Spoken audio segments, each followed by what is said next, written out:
오더레이터 맡은 시대21의 배동미 기자입니다. 반갑습니다.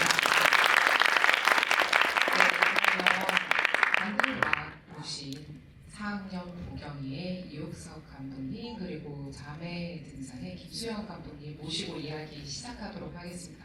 두 분 감독님 모시겠습니다.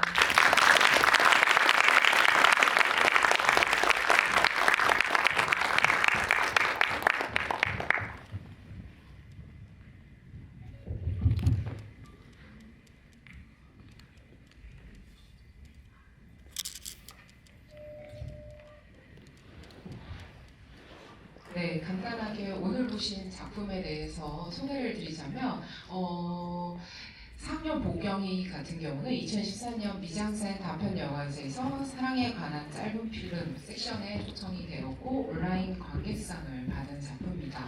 그리고 자매 등산의 경우에는 올해 미장센에서 플랭제로 섹션 최우수상을 받은 작품입니다. 일단 두 분 감독님에게 인사 말씀 먼저 여쭤보려고 하는데요. 이옥석 감독님부터 인사 말씀 여쭙겠습니다. 네, 안녕하세요. 저는 4학년 보경이를 연출한 이옥석입니다. 자매 등산과 상영하게 대해서 기쁘고 오늘 좋은 얘기 나갔으면 좋겠습니다. 감사합니다. 이어서 인사 말씀 부탁드리겠습니다. 안녕하세요. 자매 등산을 연출한 김지연입니다. 저도 4학년 보경이랑 이옥석 감독님을 같이 상영하게 돼서 너무 영광입니다. 잘 부탁드립니다. 네, 영화 배우분들이 앉아 계신 것 같더라고요. 자매 등산 배우분들 오신 것 같은데 잠시 일어나서 인사를 하는 시간을 가져요.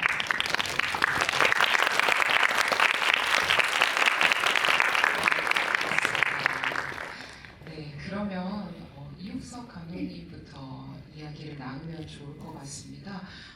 오랜만에 단편을 트셨는데 어떤 기분이신지, 얼마 만에 다시 꺼내보셨는지 궁금합니다.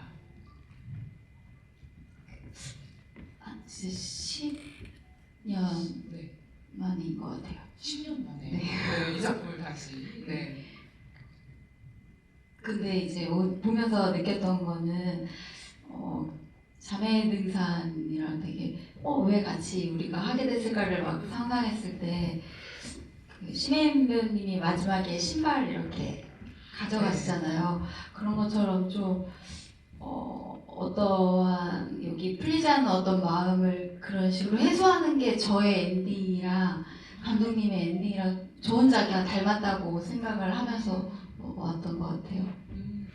저는 보면서 두 작품 모두 사랑을 다루고 있는데 오래된 사랑이다. 지금 막 만난 사랑은 아니다라는 생각을 하면서 봤는데 그럼 마찬가지로 김수영 감독님께서는 이 작품이랑 같이 상영된다는 이야기를 들었을 때 어떤 공통점 같은 걸 뽑아내셨을까요? 사실 그냥 네. 마냥 기뻐하느라 깊게 아. 생각은 못했는데 좀 뭔가 유쾌하게 문제가 오래된 연인과의 어떤 지루함이나 네. 혹은 풀리지 않은 감정을 좀 유쾌하게 담아냈다는 점에서 비슷한 것 같다고 항상 생각해요. 네, 말씀하신 것처럼 이 작품을 보게 되면 처음에는 왜 헤어지려고 할까라는 생각을 하게 됐어요. 왜냐하면 너무 구현 배우가 유쾌한 에너지로 연기를 하기 때문에. 그런데 제가 2번, 3번 관람할 때 느낀 것이 내가 예쁜가? 내가 어떤 게 매력적이지 할 때 절대 대답해 주지 않는 그런 무심함? 이 사람들의 시간을 보여주는 장면인 것 같아서 이게 뭔가 흘러가는 대사 같지만 굉장히 디테일하다라는 생각이 들었거든요. 두 사람이 오래된 관계라는 거를 보여주기 위해서 어떤 영화적 장치를 제가 발견한 거 위에도 사용하셨을지 궁금합니다. 그냥 오래된 장치를 막 넣는다라는 그런 계획은 못했던 것 같고 그냥 덕우라는 남자 주인공을 그렇게 그렸던 이유는 이 사람이 부족해서라기보다 이제 내가 마음이 떠난 것이 더 뭔가 중점적이었던 것 같아요. 그래서 계속 그 사람이 뭐 화를 해소하는 방법이라던가 내가 불렀을 때 어떤 바로 나타나 준다던가 그러니까 이 사람은 흠이 없는 사람이라고 생각하면서 그렸던 것 같아요. 말씀하신 것처럼 불러주면 바로 등장해서 손을 보태고 그런 모습이 되게 배려심 있는 연인이었을 것 같은데 왜 헤어지려고 할까라는 의문이 들 때 저는 제목이 많은 힌트를 준다는 생각이 들었어요. 4학년 복경이 대학 4학년 이제 졸업을 앞두고 있는데 4년간 이 사람들이 만나왔다는 걸 대사로 표현을 해주잖아요. 그러면 대학을 입학해서 이제 졸업할 때까지 쭉 이 사람을 만났다는 건데 그러면 이제는 한 번쯤 다른 연인을 만나고 싶다라는 생각을 하게 될 것 같는 걸 이 제목을 통해서 표현을 해주신 것 같아요. 제목에 대한 이야기도 좀 해주신다면. 네, 저도 그렇게 생각하고 아마도 만약에 보경이가 대학원 2학년생이었든 1학년생이었든 또 거기에 막 자기가 의미를 부여해서 나는 더불을 떠나야겠다라고 생각을 했었을 것 같아요. 그리고 딱 졸업 시즌 때 별별 생각도 잘 들고 그렇죠. 네. 작업이 좀 지지부진한 것 같고 그래서 작업실 청소도 잘 안 되어 있는 것 같아서 더구가 좀 해주기도 하고요. 네, 맞아요. 좀 새삼을 만나면 내가 좀 더 좋은 뭐 그림을 잘 그릴 수 있을까 생각했을 수도 있고 그냥 사실 이 모든 거는 선배가 마음속에 들어가기 때문에 그냥 이름을 짓는 것 같고 네, 그냥 이유를 짜는 것 같고 네, 그런 것 같아요. 네. 자매의 등산 이야기도 살짝 해볼까요? 아까 이옥석 감독님께서 신발에 대한 이야기를 해주셨는데 저도 궁금하긴 했어요.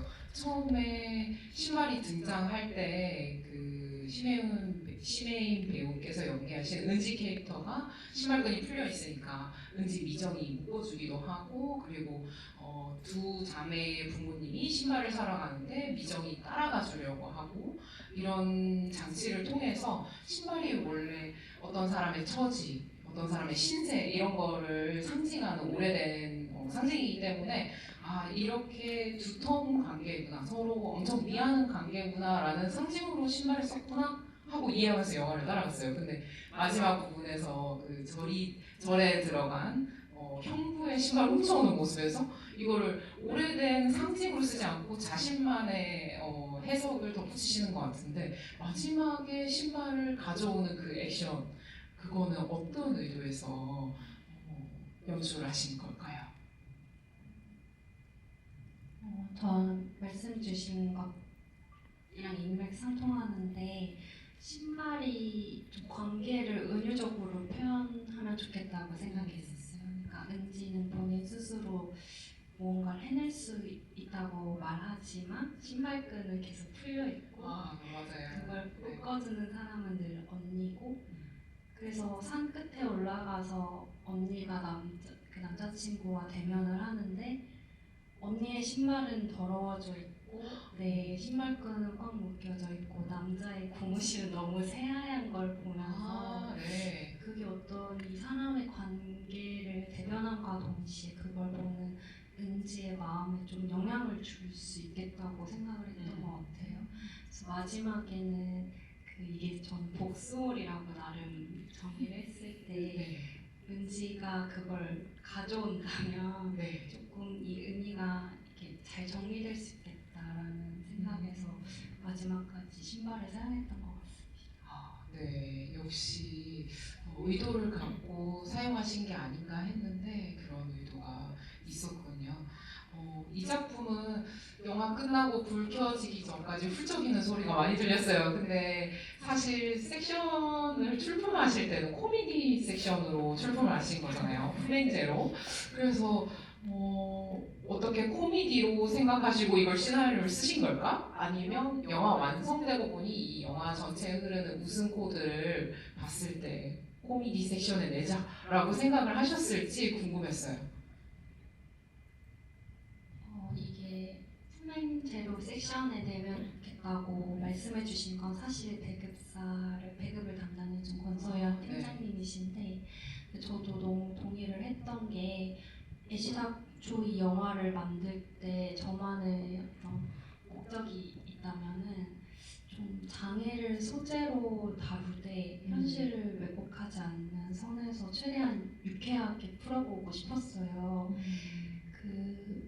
제가 실제로 이제 시청각 장애인들을 위한 베리어 프리 버전을 만드는 서울 베리어 프리 영화위원회에서 근무한 적이 있는데 아, 네. 네. 네네네.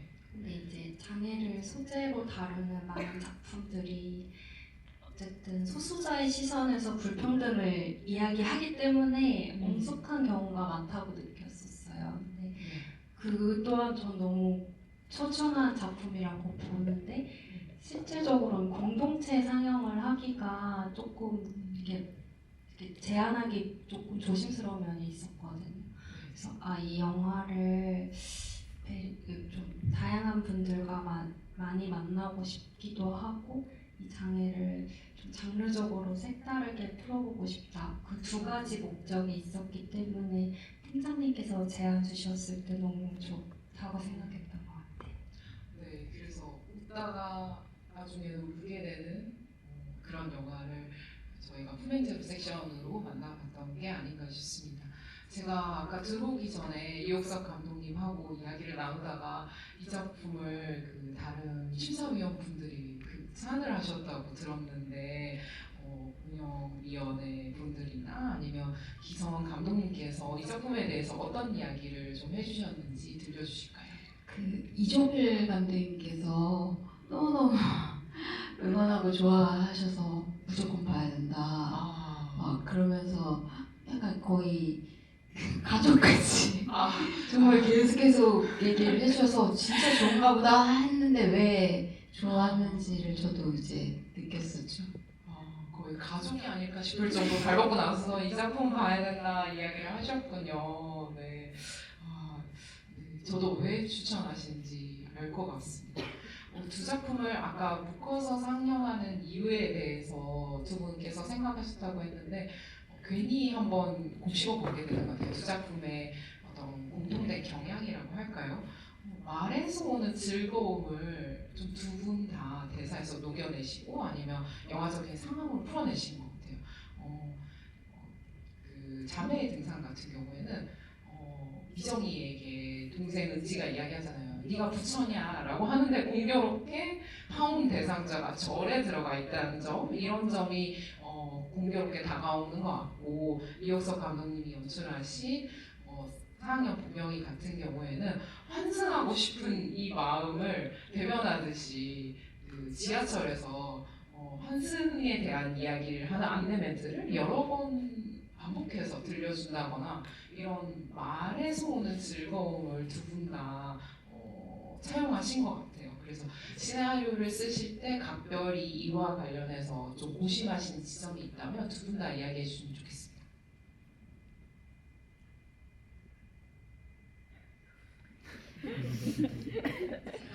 본능에 의해서 쓰신 거예요. 사실 대사를 쓰는 게 그러니까 엄청 즐겁게 썼거든요. 근데 그게 왜 그랬을까 생각해 보면 전사가 있을 수밖에 없는 관계이기 때문이라는 생각이 들었었어요. 같이 한 세월이 너무 기니까 그 안에서 서로에게 봐온 모습들이 있는데 미처 말하지, 그러니까 꾹 참았던 말들이나 혹은 삐죽삐죽 뛰어오는 말들이 많다 보니까 그걸 좀 생각하면서 대사를 썼던 것 같아요. 그래서 봐주셨을 때 어떠셨을지 모르겠지만 관객분들이 이제 그 대사를 따라가면서 둘의 전사를 또 따라가는 재미가 있으셨을 수도 있겠다라는 생각이 드는 것 같아요. 네, 맞습니다. 되게 한축적으로 두 사람의 관계를 보여준 대사가 많았던 것 같아요. 네. 저는 지금 이제 떠올려 보면 아마도 보경이는 가장 가까운 사람이 덕우라는 남자친구니까 지금의 자기의 어떠한 마음을 어쩔 수 없는 그 마음을 물어보면 안 되는 사람한테 계속 물어봤었던 것 같아요. 같아요. 네. 아까 혼잣말로 뭐 자기 예쁜가 막 이런 혼잣말도 생각해 보면은 좀 별로인 사람인 거잖아요. 우리야 뭐 캐릭터로 만났으니까 사랑하는 마음이 있지만 이 스크린이라는 막이 네. 있지만 그리고 또 뭐 그 꽃길이나 철길 얘기하는 것도 사실 다 자기 안에서 혼란스러움이 그냥 누군가를 배려한다는 생각 없이 막 튀어나오는 말들이었던 네. 것 같아요. 그런 식으로 대사를 쓰셨다. 근데 아까 영화니까 사랑스럽게 보지 뭐 현실 속의 친구 혹은 과의 어떤 동기였다면 조금 불편하게 생각할 수도 있었을 것이다 라는 이야기를 해주셨는데 영화의 매력이 그런 게 아닐까요? 뭐 빌리 와일더 같은 감독들은 배우가 문을 통해서 들어오면 아무런 상황이 아니지만 창문을 깨고 들어와야 일단 상황이 생긴다라고 하니까 일단 일상에서 비껴난 어떤 리듬을 가진 캐릭터들이 등장할 수밖에 없잖아요. 그래야 관객들의 눈을 사로잡고 새로운 이야기가 펼쳐지니까요. 그냥 그 부경이가 앞에서 어떤 모습을 보여줬든 그때까지는 저 좀 가까이 하고 싶지 않은 친구인데 그래도 부경이가 저보다 나은 거 그리고 여기에서는 좀 괜찮은 인간이라고 느꼈던 거는 그냥 결말에 다 얘기한 그거 같아요. 네. 그래서 항상 영화는 만드는 사람보다 더 나은 것 같고 그걸 좀 따라가려고 하는 것 같고 뭐 이런 막 생각들을 오랜만에 했던 것 같아요. 네, 영화를 만든 사람을 넘어서는 어떤 순간이 있다는 지점까지 이야기를 해주셨습니다. 좋은 영화를 보게 되면 러닝타임 이외의 시간까지도 영화가 우리에게 남는 것 같아요. 영화가 만들어지기 전의 시간도 궁금해지고 영화가 공개된 다음에 다양한 해석이나 관객들의 반응까지도 궁금해지고는 하잖아요. 상영 보경이 같은 경우에는 어떻게 작업을 했을까 프레임 바깥이 되게 궁금해지더라고요. 왜냐하면 편집에 두 명의 이름이 올라와 있어요. 감독님 그리고 구경한 배우님이 이름이 올라와 있는데 보통은 시나리오를 같이 쓰는 경우는 봤어도 편집을 같이 하는 경우는 어떻게 같이 작업을 하실까 궁금하더라고요. 한 명이 먼저 하고 나면 그 다음에 다른 사람이 이어서 하는 것일까? 어떻게 편집을 하셨을지 그 과정이 궁금합니다. 너무 오래돼서 기억이 잘 나지 않아요. 떠올려 보면 근데 이것도 거짓말일까봐 지금 기억이 잘 안 나는데 네. 아마 그랬을 것 같아요.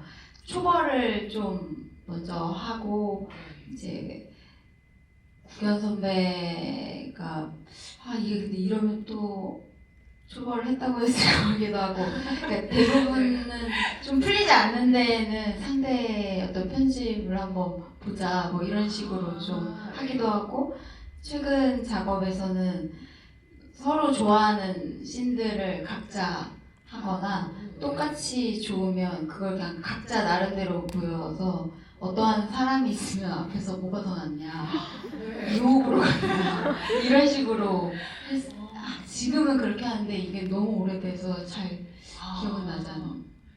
이러저러한 과정에서 지금의 완성된 두 분의 편집 그 과정은 그렇게 확정이 됐군요. A 버전, B 버전을 만들어서 상영을 해본 다음 투표를 붙이는. 네. 네, 근데 그게 막 되게 길진 않고 어떠한 진짜 여기는 요렇게밖에 안 나올 것 같은데 라는 어떤 그런 구간인데 분명 찾아내는 게 있거든요. 그러면 좀 그 다음 씬도 이 사람이 더 힘이 세지 권력이 조금 세지고 개인할 수 있는 여지가 더 커지는. 네, 이제 목소리가 커지고 이런 식으로 좀 하고 있는 것 같아요. 되게 독특한 작업 방식입니다. 박찬욱, 정성영 작가님의 듀오 시나리오 작업처럼 되게 흥미로운 작업 과정이 아닌가라는 생각이 들었습니다. 그리고 구경한 배우님 이야기 나온 김에 이 영화에서는 그 계획된 웃음일까 아니면 정말 현장에서 나온 뭔가 실제 환경을 찍는 것이 영화이기 때문에 현실을 담는 그릇이기 때문에 현실에서 만들어진 예기치 못한 순간까지 담아진 것이 영화이기 때문에 이 작품도 그런 게 아닐까라는 생각이 드는 장면들이 몇몇 개 있었거든요. 그래서 이게 계획하에 된 건지 아니면 진짜 실수로 우연히 만들어진 웃음인지 궁금했던 게 헤어지자는 이야기를 굉장히 건조하게 한 다음에 선풍기를 이고지고 가잖아요. 그때 자전거가 지나가니까 구경 배우님이 이렇게 물러서다가 선풍기 밑단 그게 딱 떨어지는데 웃음을 유발하잖아요. 그러면서 차가 먼저가 아니라 사람이 먼저지라고 하는데 지나가는 건 막상 자전거이고 이런 장면이 재밌더라고요. 그래서 그 선풍기 밑단이 떨어지는 씬 이건 정말 철저히 계산하에 만들어진 거야? 아니면 현실에서 획득하게 되는 이것도 왜곡된 것 같은데 제가 제 기억대로 얘기를 들어보면 아마 이랬었던 것 같아요. 떨어지는 거는 그 시나리오에 없었던 것 같고 네. 그걸 찍었을 때 뭔가 카메라 NG가 있어서 다시 찍을 때 아까 그것이 좋았으니 그걸 다시 재현했던 걸로 기억하는데 이것도 아닐 수도 있지만 네. 그런 경우 있거든요. 첫 테이크에 배우들이 막 선에 걸려서 넘어졌는데 그게 재밌어서 약속에 없던 넘어짐이 갑자기 생긴다거나 그 선풍기 씬도 그런 거였군요. 또 아닐 수도 있긴 하지만 네. 정확하게 기억나는 현장에서 만들어졌던 씬은 지하철 안에서 그 이제 옆에 앉아 계셨던 두 분은 다 그 지나가다 너무 멋있으신 거예요. 그래서 네. 잠깐만 같이 해주실 수 있냐 이렇게 네. 해서 지하철 안에 그 길에서 네, 자는 그 기고비 배우님 옆에 있는 승객님도 다 그 순간에 구경 배우님하고 맞된 분 그냥 가시던 길이셨어요. 네, 여자분도 네. 가시던 길. 맞아요. 맞아요, 네. 옆에 그 할머니도 계시고 네네네. 다 두 분이 네, 앉아 네, 계세요.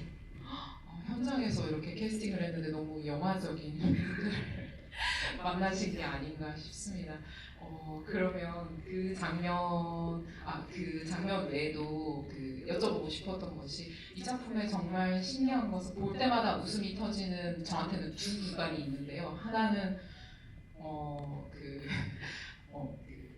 선배랑 이제 잠자리를 하고 나서 보경이 돌아왔을 때 도구는 없어서 도구가 정리를 해놓고 가서 도구 어딨지라고 하는데 갑자기 짜잔 하면서 옷걸이에서 뭔지 모르겠어요. 그 매달린 구조물이 뭔지 모르겠는데 갑자기 그 문 모양 그림을 등에 업고 이렇게 내려오잖아요. 그 장면 같은 경우는 볼 때마다 되게 깜짝 놀라면서 처음 보는 장면처럼 저기서 사람이 나오네? 이렇게 놀라거든요. 그래서 그 장면은 어떻게 탄생한 건지 좀 여쭙고 싶었어요. 그때는 촬영 시간이 이제 너무 촉박한 상황이었고 그 씬을 위해서 이제 스토리보드가 좀 컷이 많았어요. 그래서 그 컷을 다 찍지 못해서 거기서 그냥 우리가 그냥 마스터 하나로 이 씬을 전달할 수 있는 거를 생각해야 된다 하면서 동선을 최대한 줄이면서 구현 선배가 그럼 어디에 우리는 컷을 숨길 수 없으니 화면 내에 네. 어디에 있는 게 가장 좋을까 하면서 아마 구현 선배 아이디어였던 것 같아요. 네.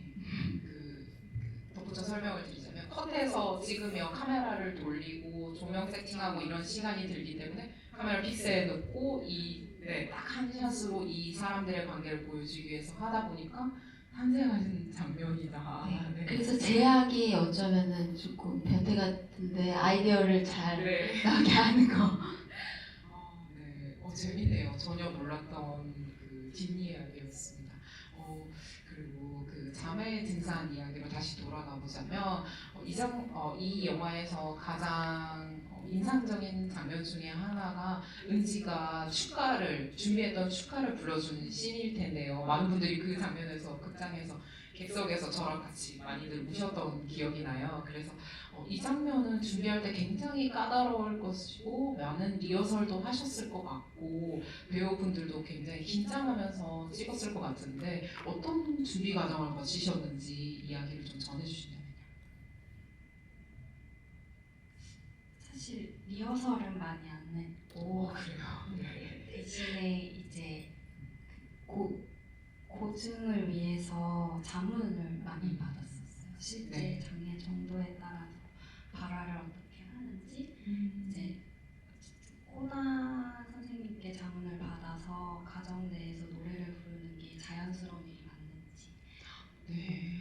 그리고 노래를 부른다면 어떻게 부르시는지 이런 자문을 받고 최종적으로 혜인 배우님께서 연습한 영상을 준비한 다음에 동아인협회와 제 자문받는 선생님께 보여드려서 고증이 잘 됐는지 이렇게까지만 확인을 받고 그 다음에 따로 리허설은 안 했었어요.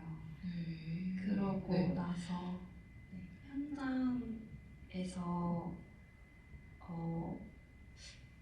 현장에서 그 진아 선배님께 진짜 추가를 불러주는 것처럼 그때 진아 선배님께 처음 들려드렸거든요. 네.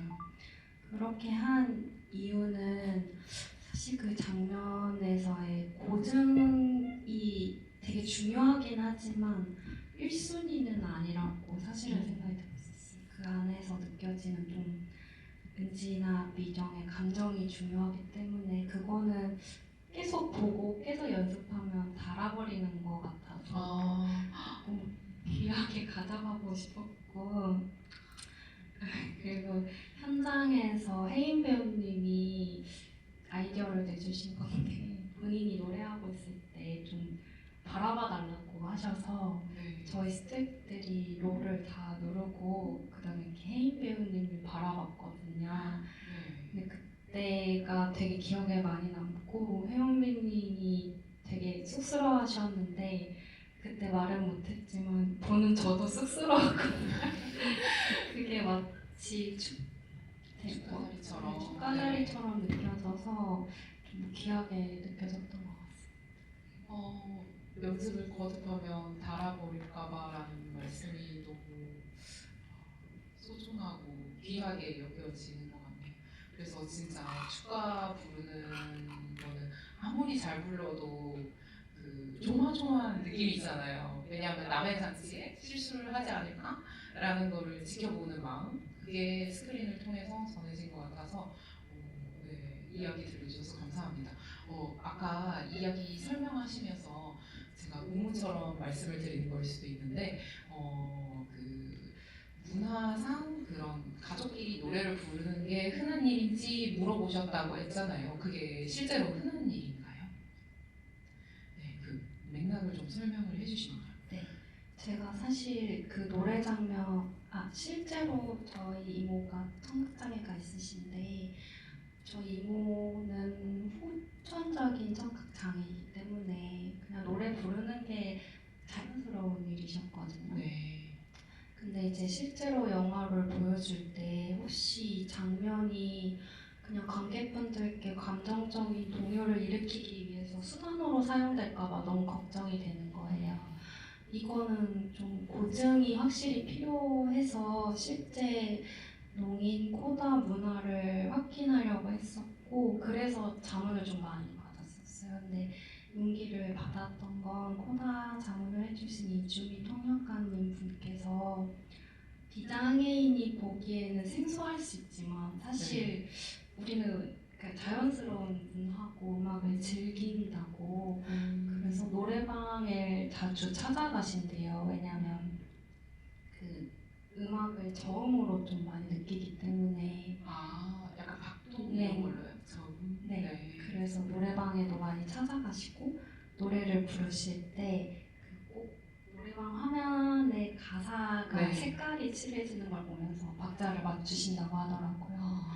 그런 걸 좀 장면에 넣었던 것 같아요. 그래서 그런 걸 좀 신경을 썼던 것 같아요.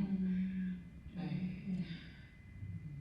그런 약간 세심한 연출하기 전까지의 과정이 있었기 때문에 많은 관객분들이 감동을 하신 게 아닌가 싶습니다. 두 분에게 엔딩의 의미에 대해서도 여쭙고 싶었거든요.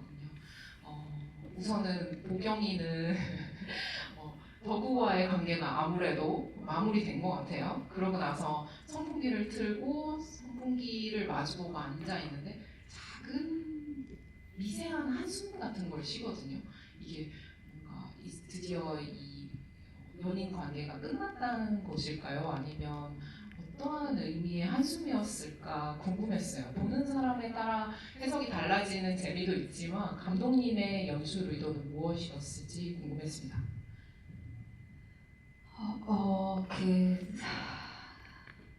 오늘 하루 많은 일들이 있었고, 네.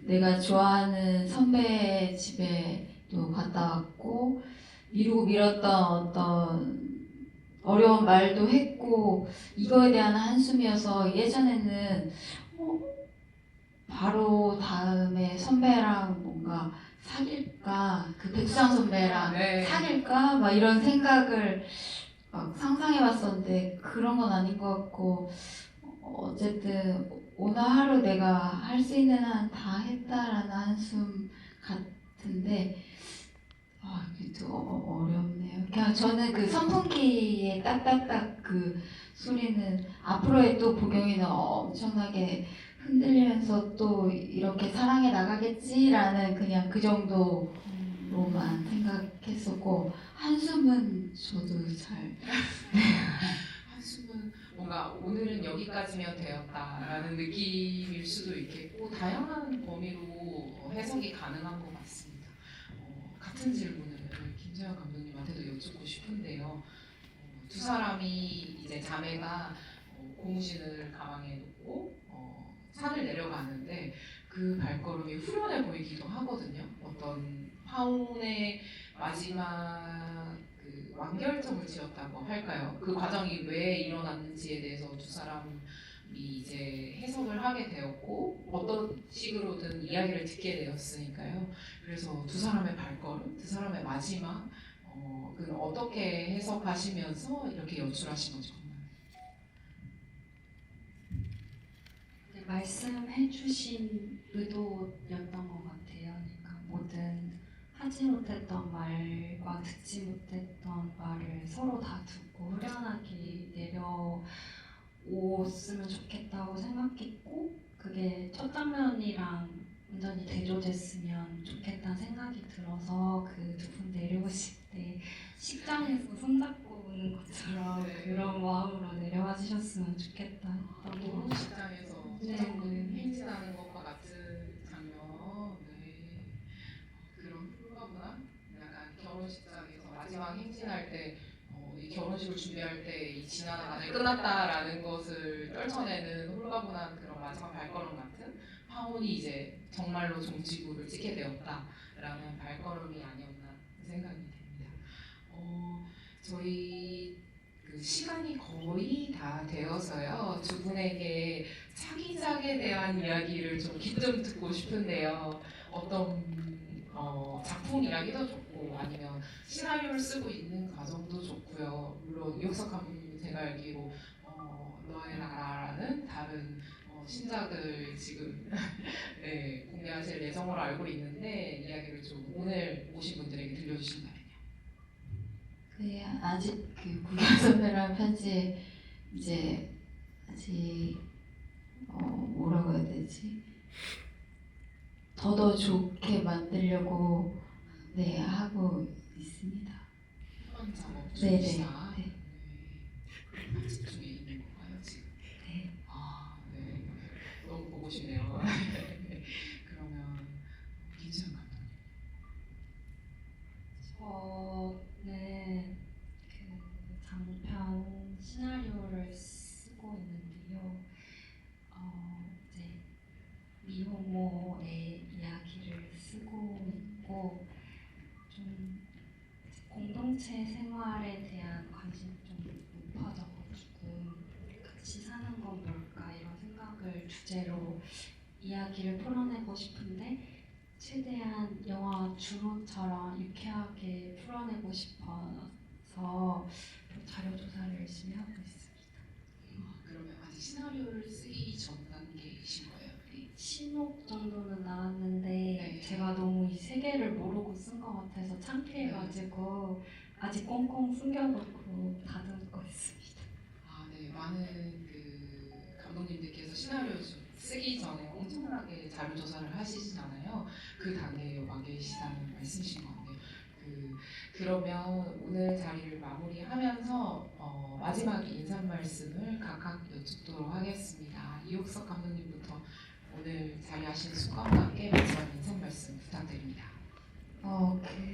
김수영 감독님은 되게 영화를 잘 찍으신다고 이미 예전부터 소문을 많이 들었었던 감독님인데, 그리고 이제 심혜인 배우님도 엄청 연기 잘하신다고 주변의 감독님들을 통해서 영화제에서 만나기 전에 또 들었던, 그래서 다음 영화 너무 궁금하고 이렇게 같이 할 수 있게 돼서 너무 기쁩니다. 무슨 말이지? 네. 저는 그거 되게 좋았어요. 나 미용실 가서 언니가 같이, 그게 되게, 그래서 앞으로는 이 두 자매가 이 산에 같이 왔었던 이 기억 때문에 어떠한 일도 뭔가 다 어렵게 견뎌서 이렇게 지나가지 않는 어떤 무언가 생긴 것 같아서 되게 좋았습니다. 네, 뭔가 미용실 사건처럼 미용실 사건으로 인해서 두 사람이 돈독해진 것처럼 이 등산과 절에서의 하룻밤으로 인해서 두 사람에게 또 어떤 일이 벌어지더라도 또 단단한 계기가 되지 않을까라고 해석을 해주신 것 같아요. 네, 김수영 감독님 마지막 인사 말씀 부탁드리겠습니다.